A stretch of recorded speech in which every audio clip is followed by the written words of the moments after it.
Welcome to Canada's podcast.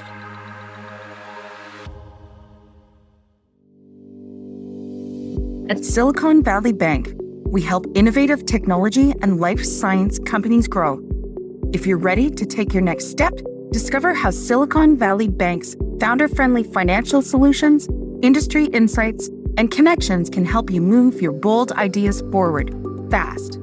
Go to www.svb.com/Canada/connect. Take your next step with Silicon Valley Bank. Hi, this is Celine Williams, hosting from Ontario for Canada's podcast. My guest today is Dr. Robyn Bourgeois, who is an associate professor in the Centre for Women's and Gender Studies at Brock University and is currently serving as the university's acting Vice-Provost, Indigenous Engagement. Robyn is also the keynote speaker at the Niagara Leadership Summit for Women on October 26th. Welcome, Robyn. Well, thank you for having me. I am very excited to talk to you. I think everything that you're up to is incredibly cool. And I want to start with kind of a big, broad question, which is, can you tell us a little bit about your journey and how you got to where you are right now doing the things you're doing? Because it's all really interesting. For sure. It's a bit of a long story, but important story because my life has really led me to this point in many ways. And it starts with, a few things. I am Cree. So my family, my mom is white, my dad is Cree, and my family comes from Treaty 8 territory, which is Northern Alberta, but I grew up in the Okanagan. I had a tough childhood. I had issues with indigeneity. Some of my family thought it was best that we might pretend we're not Indigenous. So there was always a struggle. We knew we were, but we were disconnected from our community and our teachings and culture. I also had an abusive family and had some violence happen to me as a young person. And by the time I was 18, just after my 18th birthday, I graduated high school, and within 6 months, I was in Vancouver's downtown east side. I was being trafficked for sexual exploitation. I was really lucky. I got a second chance that a lot of people don't get. And for me, school was always empowerment. It was a place where I felt strength. And I realized that it was a way for me to be able to change the world, because I wanted to change the world so that no one else would have to go through anything like I had gone through. So I went to university and I earned a degree, and somebody said, you should keep going and you should do a PhD and whatever. And so I did. I kept going and going to go to school and ended up getting my PhD. During that time, though, I spent a lot of time as an activist because having survived that experience. And so that was in the 90s, late 90s. And if you know anything about the downtown east side in that era, that was the time when Robert Pickton was killing women. And I knew some of those women. And so I got involved in activism, and I have spent the last 20 plus years actually working from coast to coast now. I work from Vancouver all the way across to Mi'kma'ki. And I've been involved in activism. I worked with communities to create anti-violence responses. And it has been the most important part of my work for the last 20 plus years, and my research as well.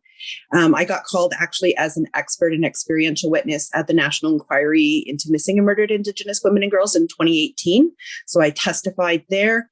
And that's the most important part of my work. I'm also, of course, a professor. So I do teach, which is another passion. But right now I've got into senior administrative council because I'm helping the university pursue decolonization and indigenization. And so my work is a little different now. I'm doing a lot of helping the university really pursue decolonization. And that's a lot of really important work. So that's pretty much the story of how I got to where I am today. I have a lot of questions. I'm sure that's not surprising. I want to make an observation, and you can tell me if it does not resonate. But when you were talking about the work you're doing now at the university around decolonization and indigenization, to me, it's immediately what I hear is this is another form of activism that you're doing. And it's in the world of a university, it's in the world of bureaucracy and whatever the case may be, but it really is a form of it's a different form of activism.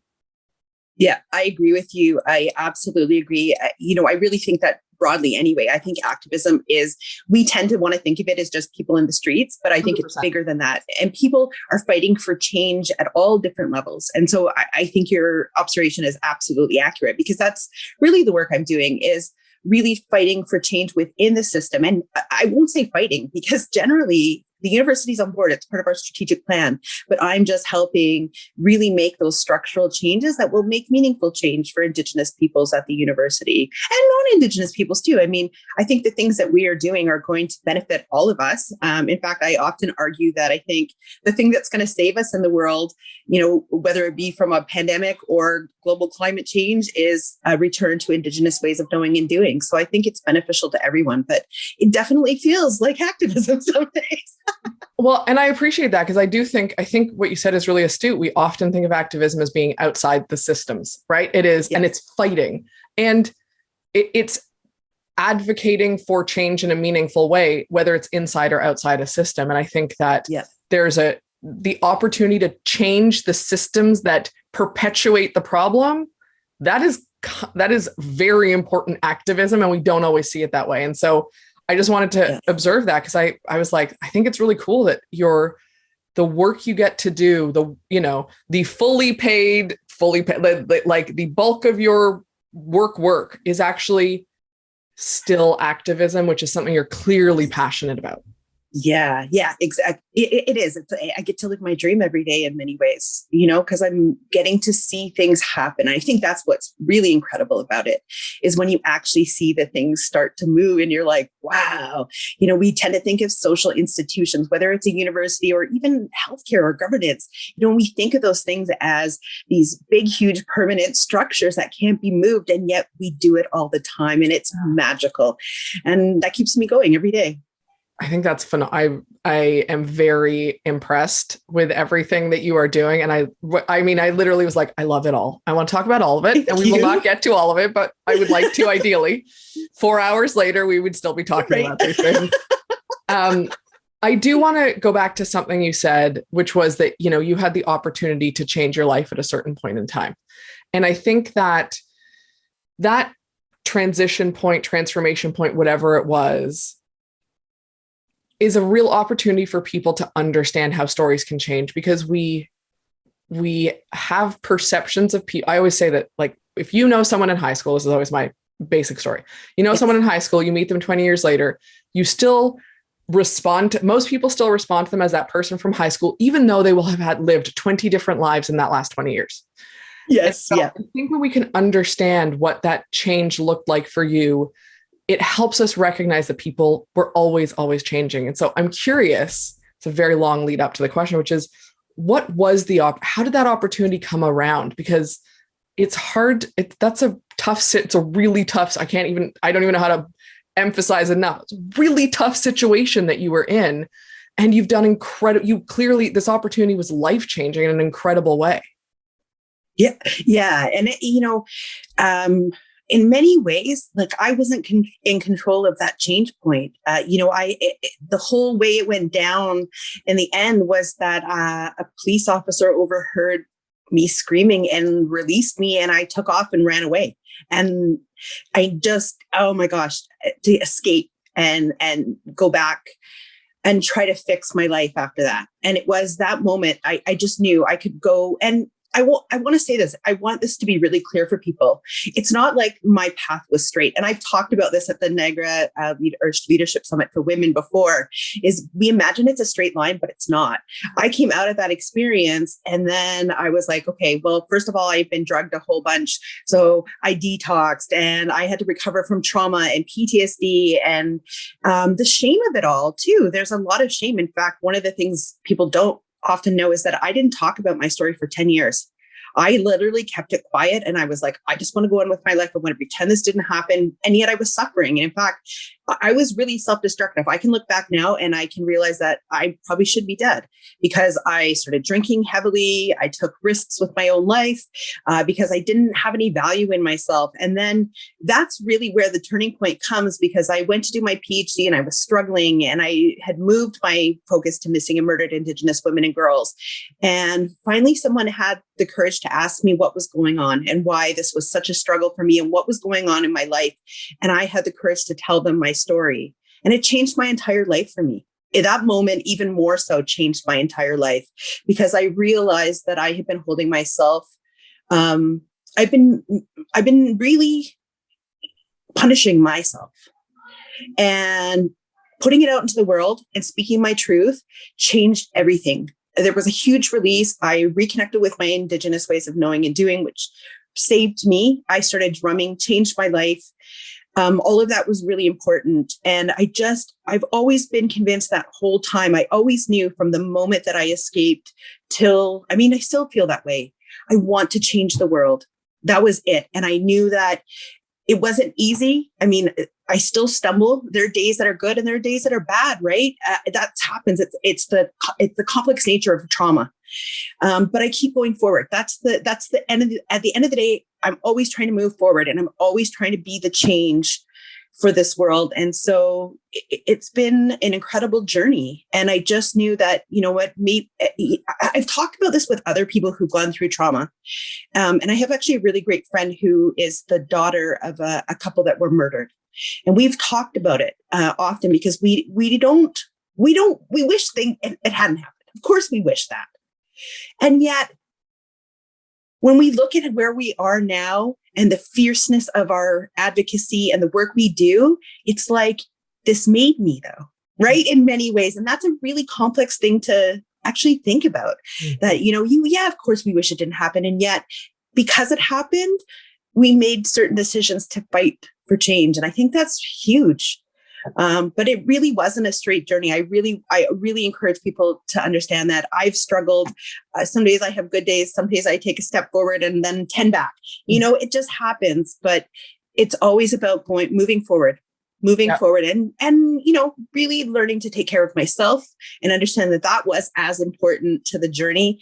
And then just really committing, even when I don't feel good, to show up and to keep challenging the system and supporting people. That's what I do, right? I mean, my spirit name is Laughing Otter Caring Woman, and the elder who named me picked the caring woman part because she said, you care selflessly about people. You every day fight for others. And she said, that's such an important part of who you are. And it's the gift that you bring to the world. So it's an interesting trajectory, but I just needed to do something with that experience. The team at Silicon Valley Bank in Canada can help you move your bold ideas forward fast, bringing global expertise to founders, investors, and innovators.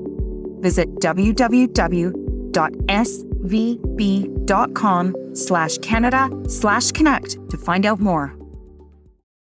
Thank you for sharing that. And I think what you said is that it's not a straight path, and having people understand that is so important, because when you're on the outside and you see someone who's very successful and you see someone who's doing the work that you're doing, the assumption can be, well, they step by step. It's just this nice, easy, straight path to get there. And it's so rarely the case. And I think that talking about it and shedding light on the fact that, they're going to continue to be stumbles. But it is about continuously taking those small steps forward. Even if you take a stumble back, continuing to do that. It doesn't have to be big leaps forward. It's not about the size of the steps you're taking. It's about the consistency of them. Exactly. Well, and you know what else I want people to know it too, is that, I had all kinds of privileges that made my journey out of this possible. And you know what? I always worry when I tell people my story that they'll say, okay, look at where Robyn was and look at what she's done now. So anybody can do it. Right. And it's not entirely true. Like when I got out, my mom had access to money, so she was able to pay for things to transport me home and things like that. Other families wouldn't have had that. So there are also privileges that made my journey a little easier than some other folks. And I think that matters too. I think that really matters. And I don't want people to hold me up as the measuring stick, because we're all at different places and we can't do that to each other. We can't measure where we are in our lives against each other. It doesn't matter. It really doesn't matter. Well, and it perpetuates that shame cycle, right? Like part of the reason we don't talk about this, and I'm fully disclosing, I'm making an assumption here, but part of the reason that, for example, you may not have talked about this for 10 years is shame. And when you are, right, and when you are also then comparing yourself to someone else who has done something differently, it perpetuates that shame. So by sharing the stories, by emphasizing my story is not your story, we can start to break that cycle that is so inherent in how we operate in this, colonized world is really part of, but like this is part and parcel inherent in so many ways that we show up and operate. And it's problematic. Exactly. And you know what I've seen, and that's the beauty of sharing my story, is that I have literally shared my story and people have come to me and said, I have a similar story. And they started talking.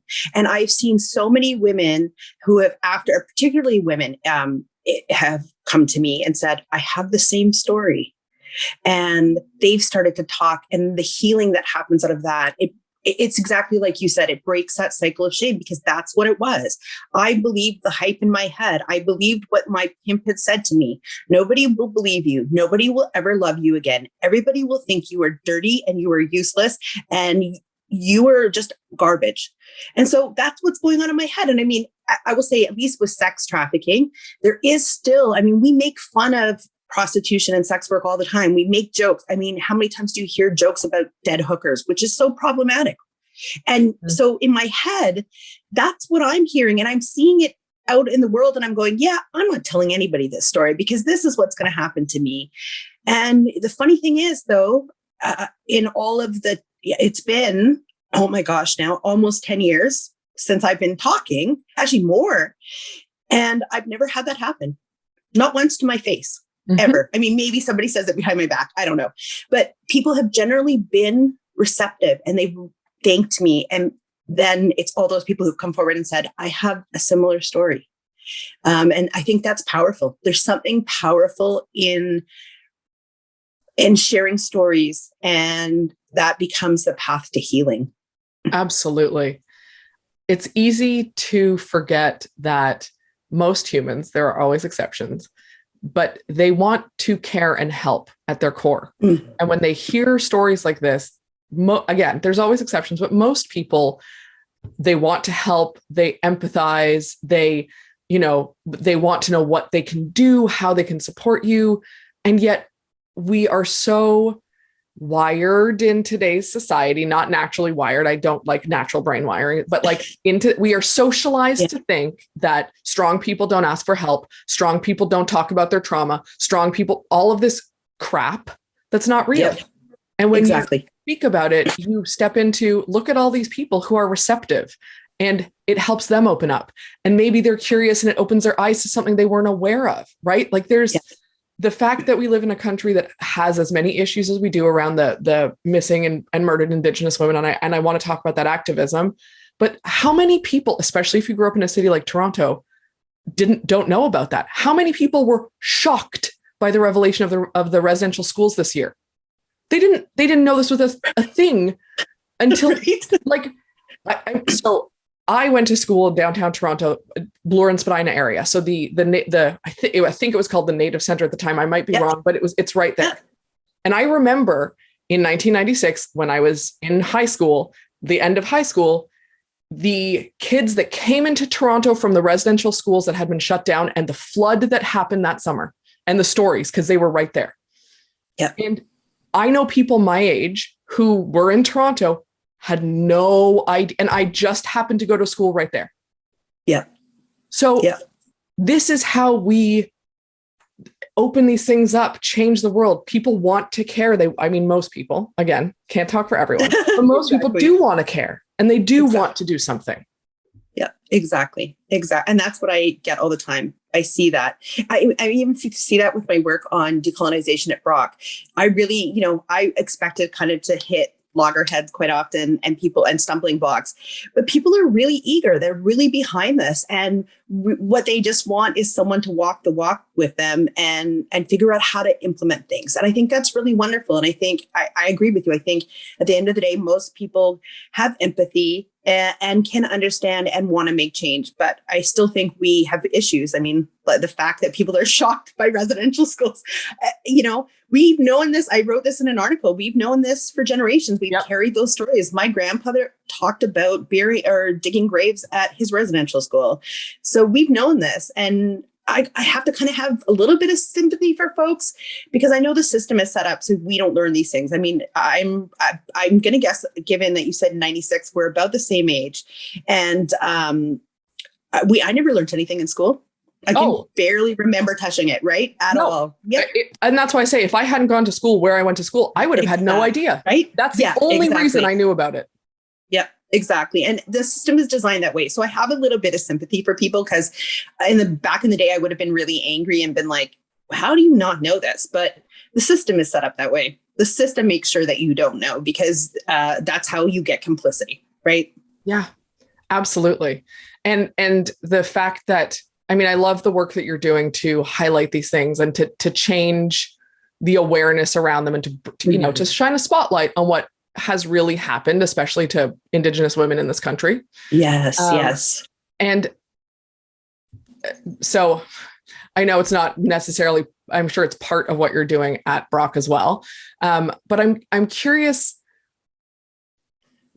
Oh God, there's so many questions I want to ask, but I'm really curious how you got involved in that level of activism and if you've seen it. This is really my question. Has anything really changed? Is there any progress being made around this? Because I think people are scared. I think there's a lot of people who are scared to say the wrong thing and are scared to step into something they don't understand that's different from their experience. And I think is still, hence the shock over residential schools as an example, right? Is like, oh, we just didn't know, but how do you ask the question? And so are you seeing, that's my real question is, are you seeing with this activism that things are changing? Is there progress being made? What can we do to continue to support the hopefully progress that is being made? Yeah. You know what? I do. In some ways, I do see progress. I will tell you, I can think back to some of the very first rallies. I remember being in Toronto and having a rally in downtown Toronto. And there'd be like 10 of us. Right. And yet, now we can get several hundred people out to things. I spoke at an event for Orange T-shirt Day on September 30th here in St. Catharines, and it was a last minute, it came together in a week. And I couldn't believe how many people were there to be part of those discussions and to listen to people. And I see it at the university too. I see people are eager. I do think though, there's a few things. I think people are scared, and I think, don't know what the right thing is to do, and they don't want to make a mistake. Yep. And I want to tell everybody, guess what? Make the mistake. We all do it. And we will help you. That's, as Indigenous people, we will help you. We will tell you, we'll be like, no, that's not cool. Or no, this is, you're on the right track. We will do that. But don't be afraid to make a mistake. It happens. I think inaction is in some ways even worse, right? Because inaction doesn't teach you anything. If you ask a question, have a difficult conversation, those things can be really helpful. I mean, failure is your best learning tool, right? So I think that's important, but I think we can do more. And I think, one thing I always encourage folks to do is educate yourself. There's a Truth and Reconciliation Commission report. Go read that. There's a final report of the National Inquiry into Missing and Murdered Indigenous Women and Girls. Go read that. And then take action. There's each one of those, for example, has one has 94, one has, I forget what the final number was of the National Inquiry. It's huge though. You can go through the list of recommendations and see which ones you're like, you could do in your own life and start doing those little pieces. I also think folks can just support Indigenous peoples. That's so important. When we're having a rally, like today is October 4th, and it is the Sisters in Spirit Day. So it's a national day of remembrance for missing and murdered Indigenous women and girls. Go find an event in your community and go check that out. Those are the things that we really need. But don't be afraid. You know what? We're in this together and we're walking the road together. That's the whole spirit of our treaties always were, that we're in a relationship together and that we are going to walk together through that journey. And I think that's what's really important, is we have to do it. And it's uncomfortable. It can be really challenging. It can be dissettling for people. When you suddenly see a whole world that you didn't know exists, that can be really disturbing. It's hard. But I also want to challenge people and say, imagine what it's like to live that. Imagine what it's like for Indigenous peoples to live it every day. And then that discomfort you're feeling isn't so bad. Yeah, I love that.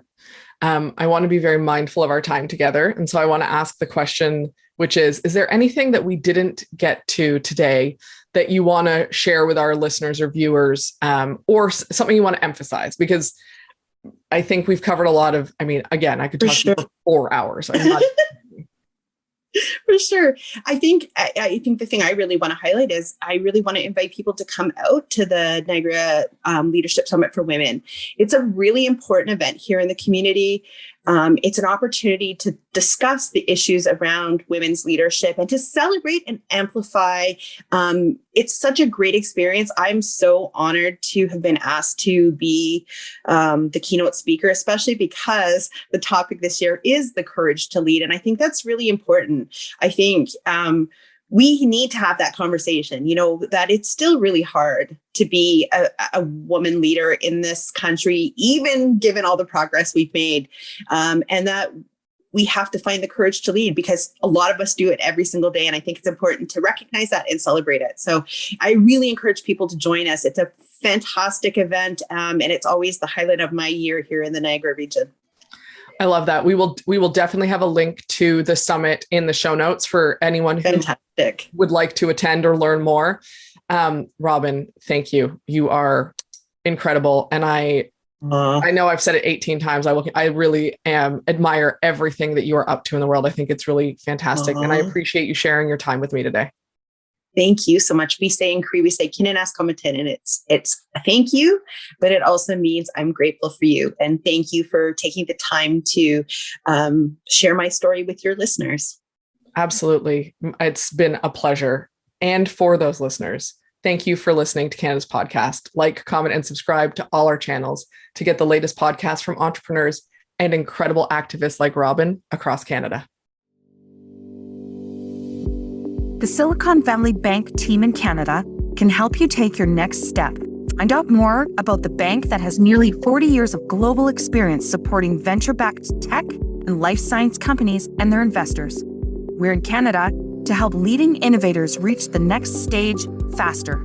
Visit www.svb.com/Canada/connect. Take your next step with Silicon Valley Bank.